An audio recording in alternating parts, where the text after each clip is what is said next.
بصراحة كده مفيش أحلى من لقمة أكل بيتي وسط أجواء مصرية أصيلة. انا ويزو وده فوقش ابن سيد.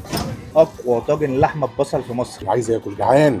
ريحة الأكل جابتني من أول الغورية جري لحد حوش آدم عشان آكل عند فوقش طواجن وشوية أكل بيتي بلدي على أصوله، واللي كان لازم أسخن بيها الأول شوربة الكوارع، وبعدها بقى ودن القطة مع شوية الملوخية الخضرا دول، ولا شوية الكبدة اللي كانت متقطعة كبده بالليه. ما كانش ينفع أسيبها، يا قوي. ولا السجق الضاني اللي بالليه، يا خرابي يا عرابي، عامل ازاي؟ بتاكل حرفه. ولا حتة اللحمة اللي متحمرة في السمنة دي تاكلها وتنزل في بطنك تزغرط.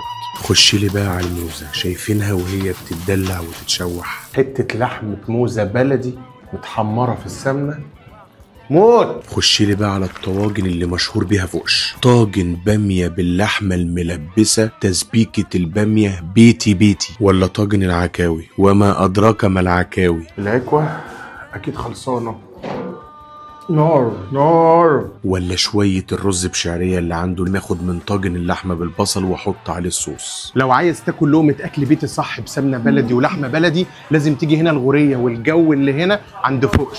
يلا جوه.